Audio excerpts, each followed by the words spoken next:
Hey, so welcome back to a brand new episode of the Console Log.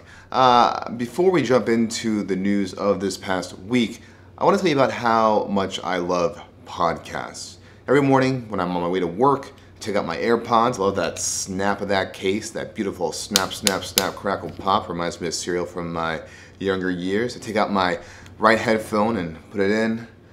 Well, that's the left headphone. And then I take out my left headphone, put that one in as well. And on my stroll to work, a nice little walk, I get to catch up on all the latest things. And, you know, this video vlog is awesome because I get to let you see my smiling, happy face every day telling you about the latest news from the past week. But not everyone always has the time to just sit down at their desk and just listen to me and watch me talk for minutes on end. Well, have no fear because brand new, starting this week, the Console Log is now also a podcast. I can't really hear these things on. But yeah, it's true. The Console Log is now available on the iTunes podcast store for you to download, subscribe, and listen to every week. Currently, it is a copy of just the news in this vlog, just made as an audio format. And hopefully you get just as much value from that as you do from this video and seeing my hands flail around everywhere. So I just want to let you know that the Console Log is now streaming to your ears on your commute in the car, on your walk, on your swim to work. If you swim to work, I would love to hear about that because I guess you live in Venice if that would be the case. But again, do check this out on the iTunes store. It's there ready for you to check out. So yeah, so this is a new episode of the Console Log, number 44, the week of July 9th through July 15th. Some good things happened this past week that I'm going to tell you about right now. And let's not delay any more and have the show begin right about now.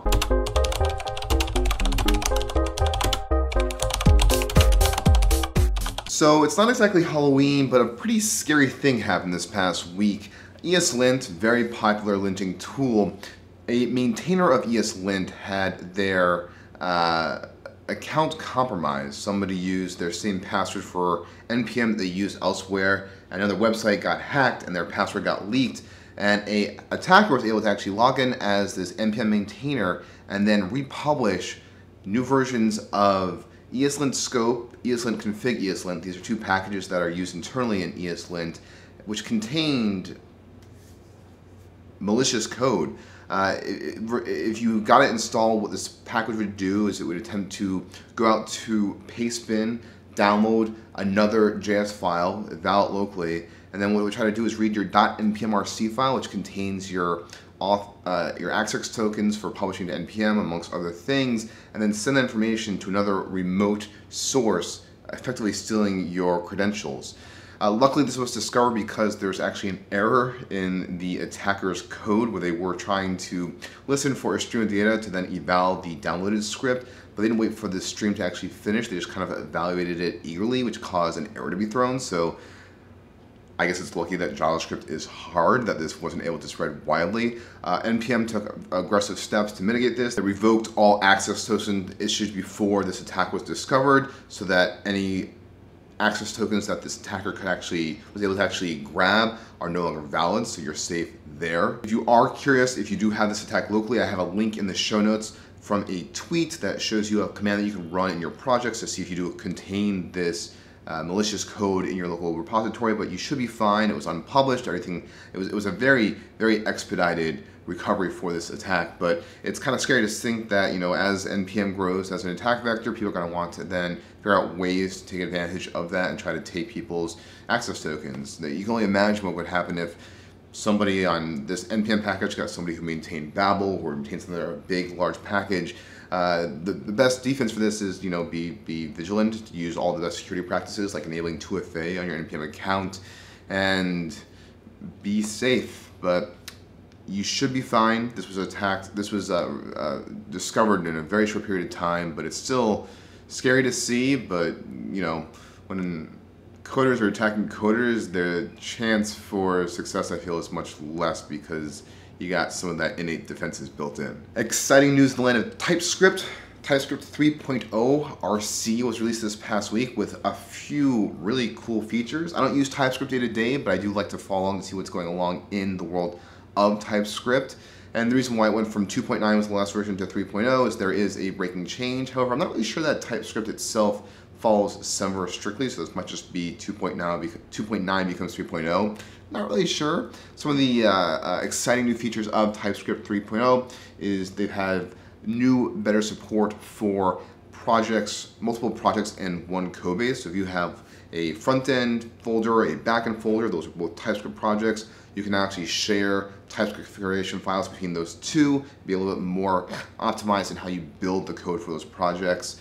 TypeScript is also getting better at inferring types for functions that have a splat of arguments, which is like, for example, if you use .call or .apply, you can now model that better with TypeScript 3.0. And there is a new type called unknown in TypeScript 3.0, which actually will allow you to create more type-safe code for code that you don't know what type it is. Which is a long way of saying that if you were to use a variable in TypeScript 2.9 and use any, you could make any access in that and TypeScript would not complain. However, at runtime you get an error thrown. However, with unknown, TypeScript will say, hey, this is an unknown type, you have to define it before you can actually use this in these ways. So if you are a TypeScript user, this is exciting news for you, and I hope you do check it out. And let me know what you think about it in the comments down below. And last but not least, we could not leave an episode without mentioning our beloved React.js framework. I've mentioned before in the past, they are working on this new feature called React Suspense, a way to actually make UIs a little bit more pleasant for an end user to interact with. And they've been working on this, I think, in a closed source version of React while they actually dog food it internally at Facebook. And this past week, a core maintainer on the React team actually opened an umbrella GitHub issue documenting the process, well, not documenting, but outlining the process that needs to be done to actually open source React Suspense to the greater community. This is a spot to watch in the weeks to come, days, weeks, months, who knows how long it's going to take. But it's exciting to see that our suspense in waiting for React Suspense is finally going to be, I guess, resumed, because the suspense is over. And when your suspense is over, you resume. In any case, I mean, it's coming, it's soon, and I'm sure we'll be very excited to talk to you about that when it does arrive. And that was your Console Log episode number 44. I hope you enjoyed it. If you do want to also listen to me on your walks along the world, definitely check out the Console Log on the iTunes podcast store, library, what is it called? But it's there for your own perusal to listen to. Let me know what you think about it as well. If you like it, if you think this would be fun to keep doing it, if you want, more in depth, like, just tell me your thoughts about that, because I'm thinking about this more, and I'll have more thoughts to share in the upcoming weeks. But suffice to say, I'm not going anywhere. The Console Log's not going anywhere. But this medium of podcasting is pretty interesting, isn't it? So definitely a place to explore more in depth. I'll leave you with that very vague thought, and I hope to see you again. I will see you again next week on the next week of July, which is the next week. I don't know the dates offhand. I'm not going to look it up either. Bye-bye.